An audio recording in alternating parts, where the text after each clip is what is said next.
Hi, this is Sabrina from A Space to Create, and today we are going to do a watercolor eye. The first thing I'm going to start with, this is what our eye is going to look like when it's done. The first thing I'm going to start with is right underneath the eyelid, and what you want to do is get your paintbrush wet. I'm using a number 1, just a Blick Scholastic paintbrush. Pretty basic paintbrush, but it's actually really good. It holds up to a lot of wear and tear from the students. So I'm getting quite a bit of paint on my paintbrush. I always bring my watercolor paint over into the well, however, and a lot of times what I'll have next to me is a piece of paper to use to kind of test my watercolor, to make sure it's the color that I want it to be before I start to put it on the page, or put it on my final page. And that looks about right. So I'm just going to load it up a little bit more.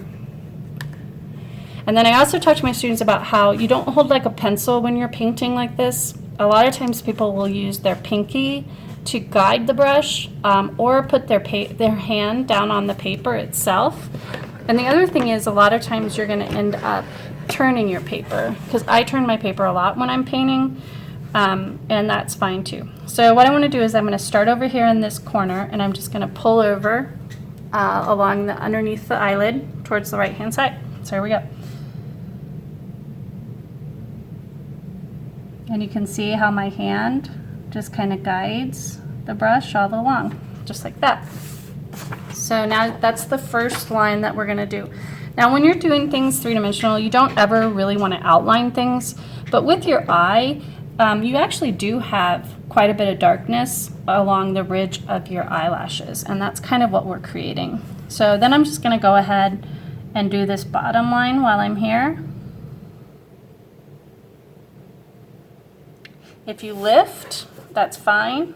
Just remember that when you go back the other direction, or when you go over it, that you continue past the point where you lifted, so that it's a nice smooth transition, okay?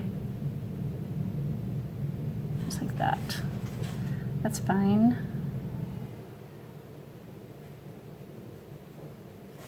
Okay, so now the next thing we do is this. This is the fold behind your eye, the part of your eyelid, but it's the crevice that's behind your eye.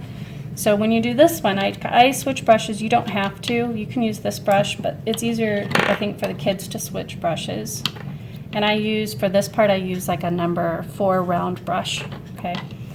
And I'm getting the same, pretty much that same darkness. The only difference is that this time when I drag it, I'm not going to drag the tip of my brush. I'm going to drag along the edge of my brush, just like when you're drawing and you draw along the edge of your lead. Okay, so I've got to pull.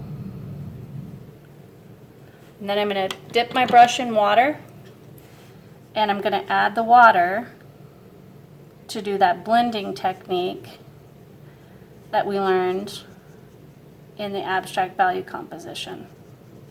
And you kind of have to work fast, otherwise you end up with a hard line. Although if you do end up with a hard line, it's not the end of the world, and I can show you what to do. If that happens, you're just going to do the layering technique. Now, I kind of got a little dry along the top, so you can see where it kind of went in the ridges of the paper, but that's okay. I'm just going to go back, and I'm going to smooth that out a little bit. Okay, I'm going to pull that out just a little so it's a little bit more even.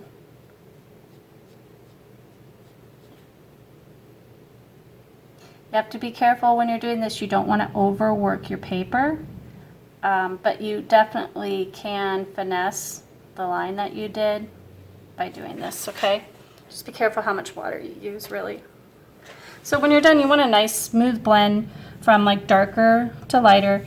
It looks like right here, it's a little, I'm losing a little bit of that blend, so I'm going to go back in here once this is dry, and I'm going to add a little bit more darkness to that, so it looks like a smoother blend. And then, so what I'm going to do is I'm going to let that dry, because when you're doing a layering of watercolor, you need to let it dry in between the layers. And I'm going to come up here to my eyebrow. And when I do an eyebrow, if you notice how all of the individual hairs of your eyebrow are individual lines, but you don't want white to show through the eyebrow. You want it to have some tone behind it. So what I'm doing now is I'm going to create that tone. And basically you want to use lighter gray. Should have talked about this earlier, but when you do watercolor, the traditional way to do watercolor is with transparency, and that just means that you are creating value, lightness and darkness through water, not through pigment. So you don't add white to watercolor unless you're using it in an opaque fashion, which sometimes you do when you're doing illustration work, or like fashion designers will sometimes use that as a technique. But generally the traditional way of painting with watercolor is in this transparent fashion, just meaning that you add white to lighten it, or add water, sorry, you add water to lighten it. You do not use white. And that maintains that beautiful transparency of the watercolor, okay?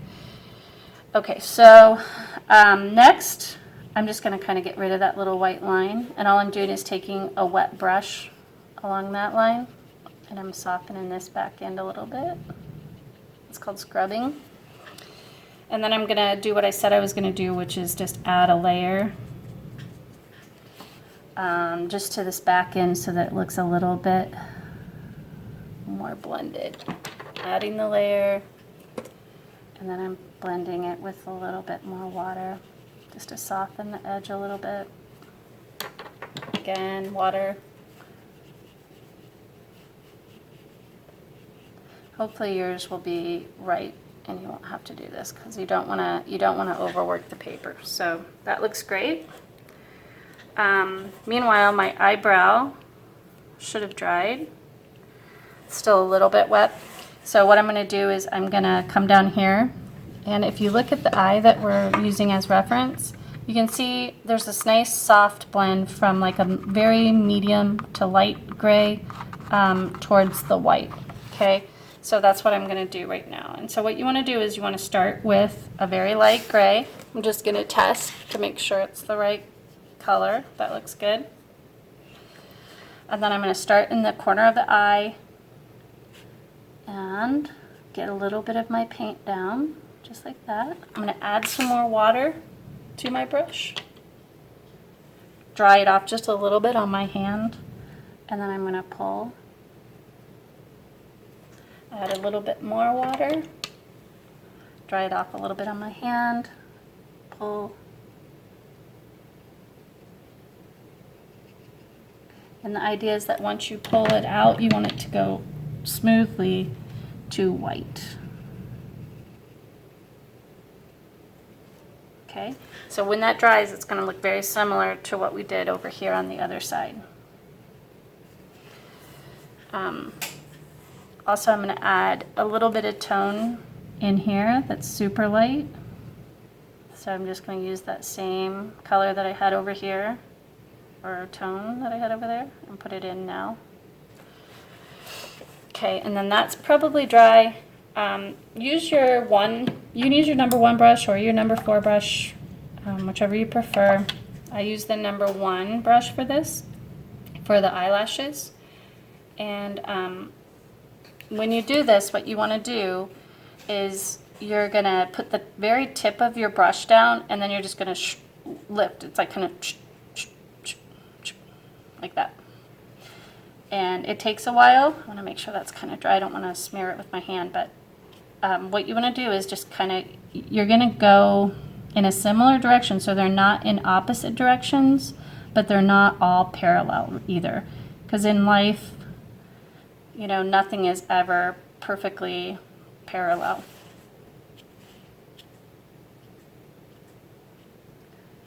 And I just keep going. And I'm going to get a little bit lighter color too. Not all the hairs in your eyebrow are exactly the same color. And this takes a while, but I want you to see it in real time. Because personally, I think there's nothing worse than when you go into a video and somebody pauses and then they come back and it looks perfect. That's just my theory on the whole video thing. I don't like that. So I always tell the kids to kind of go outside the line of their eyebrow, but to overlap. And it's a quick stroke. So the difference between painting it, where you go like that, and just lifting, is that it's going to get thinner as it goes out towards the end of the hair, which is the way the hairs in your eyebrow look. Okay.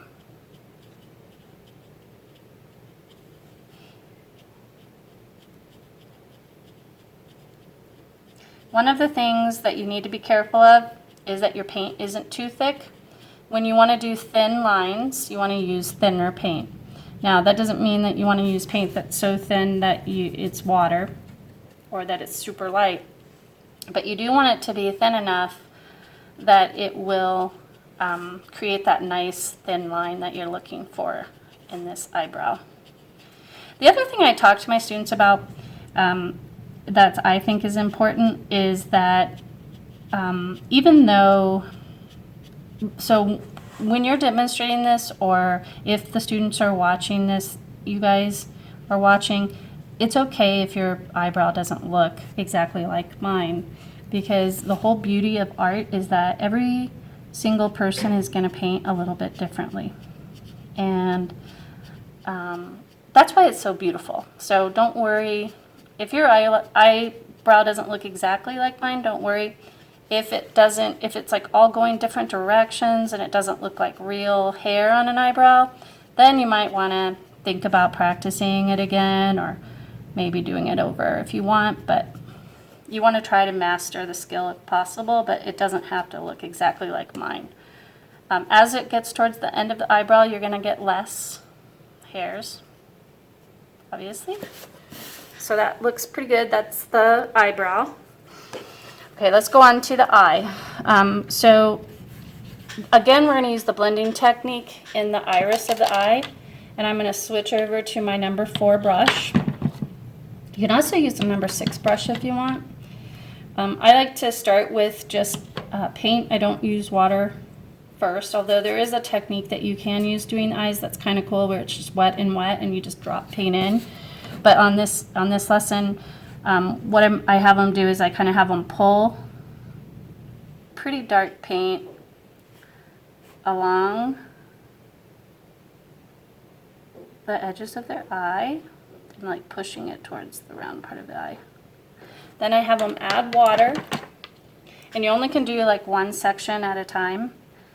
So I have them add water, start on the edge, and then pull towards the center. And you don't want to go into your pupil yet. Okay.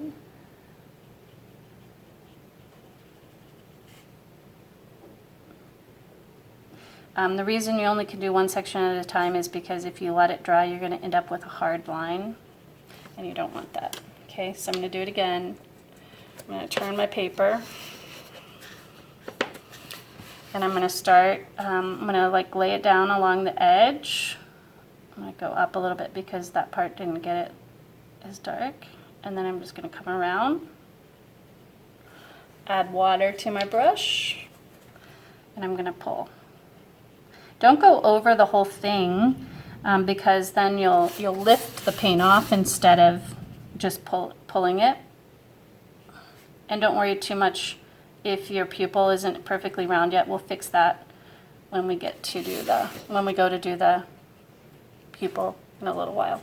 Okay, so I'm going to go ahead and get more dark paint. I'm going to do this last part. You can see how I turn my canvas all over the place. It's crazy. You can do that. You don't have to. Whatever works for you. I'm going to pull around. The other thing about the human eye is that the human eye is certainly not perfect. So don't worry if it looks a little different in some spots than the other. That's what you want. It makes it look more natural. So I'm just adding water and I'm blending. Okay. Blending it again.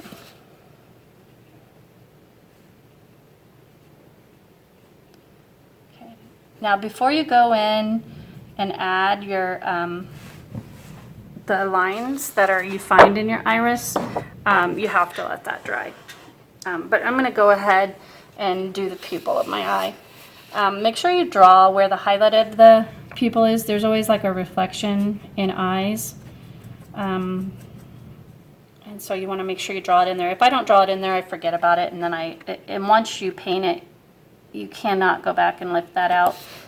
And certainly can't go in and add it with white because it just looks terrible if you add white on top of black watercolor paint. And I'm going to let it blade a little bit, hopefully, as it reaches some of that wet part of the iris, because that looks cool.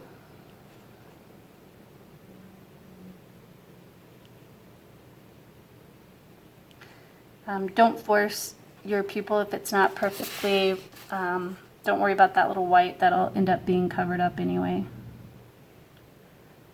I'm going to kind of take some of the black and kind of push it a little bit out into the iris.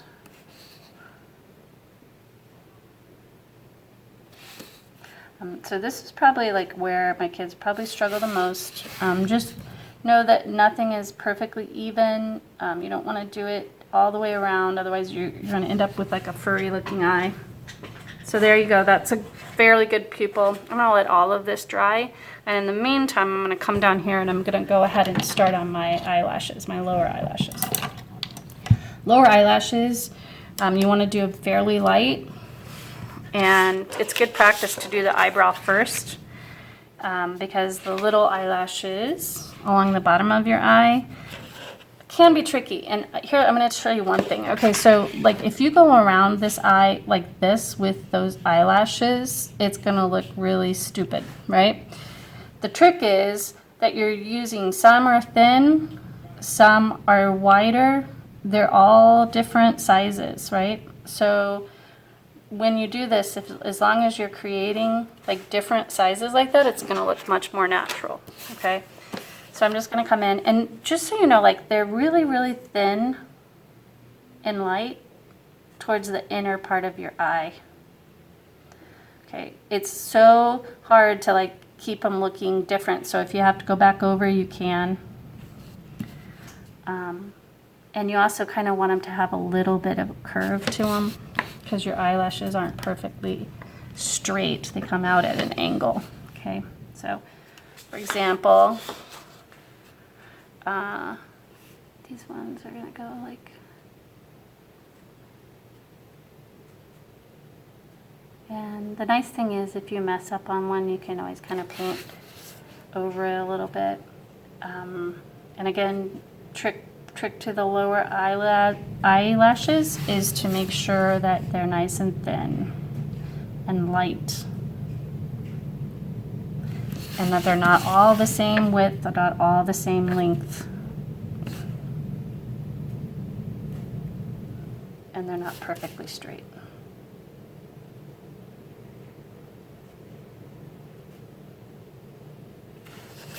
Okay, that's not bad. So I'm going to go in and just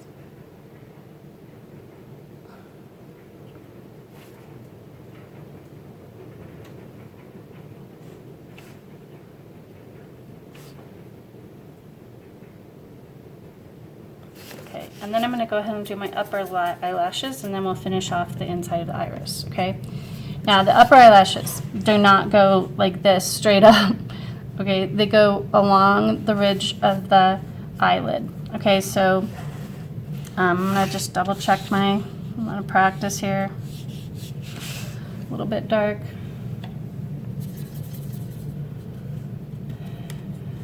So when you do your upper eyelids, you're going to do similar to the way we did our eyelash, but you're going to kind of go. And again, they are not all the same length, and they are longer as they reach the outside of the eye.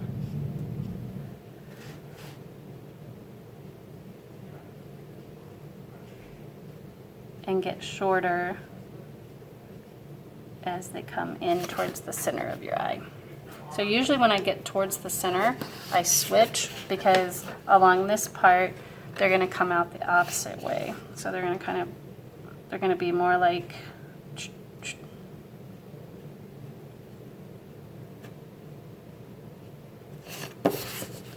they are curved. Some of those look a little straight there. Try not to let it go in your eye. I'll show you how to fix that in a second.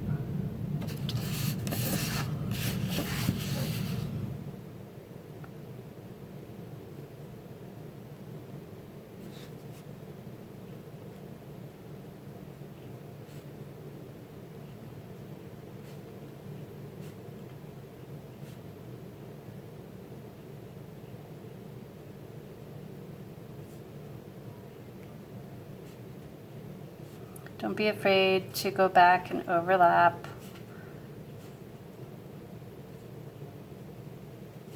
That's what makes them look real. So there we go. We got some eyelashes. Now the last thing we're going to do is we're going to add some of those lines that are in the iris, okay? And so what I'm going to do is I'm just going to start by pulling from the center. And again, not all the same length. Also, you remember we're gonna do one other thing to soften this once we're done. So don't worry if you don't. The thing about paintings is that you have to do them in steps. They're in layers. So I think sometimes kids get the idea that you can paint and it's like you paint it perfectly and you don't have to do it in steps, but you do have to do it in steps. Okay, so now I'm going to go from the other side. I'm going to go from the inside.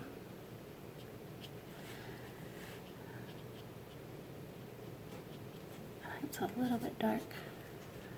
I like it to match pretty much the outer rim of the eye.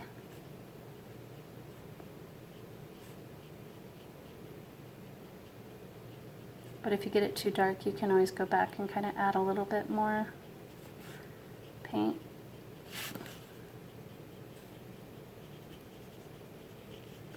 Just want to smooth out. You don't want it to look like those lines are laying on top. You want it to look like it's part of the eye. So that's a perfect example. So I'm going to go in. I'm going to add some water. I'm going to go in and I'm going to smooth that out just a little bit. I don't want it to look like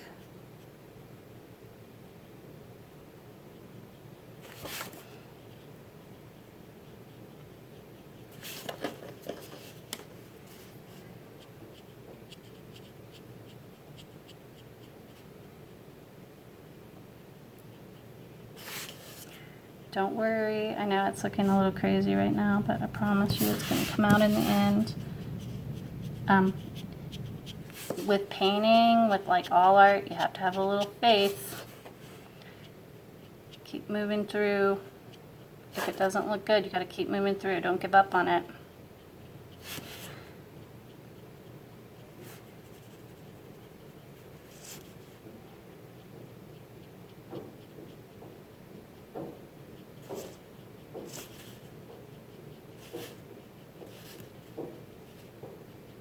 If you see a human eye, they have a lot of these little streakies in the iris. Of course, we are painting, to be honest, a symbol of the eye. We're not, looking at reference of an eye. So if you're looking at reference of an eye, you would probably do this a little differently.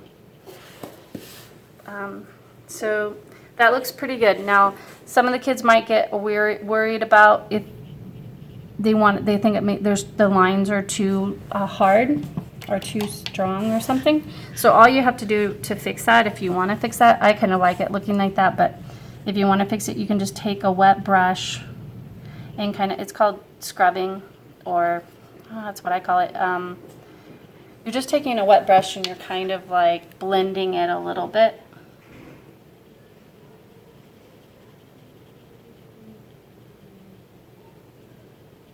So that you don't see it quite as much of the individual lines. You do want that variation though of color, like from darker to lighter.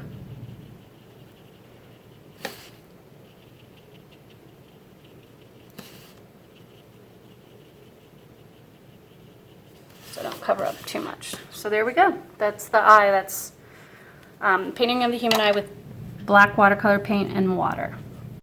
So here's a close-up of the final painting just so you can see the eyelashes and the inner part of the eye. I hope you enjoyed this lesson. Thanks for watching. This is Sabrina from A Space to Create.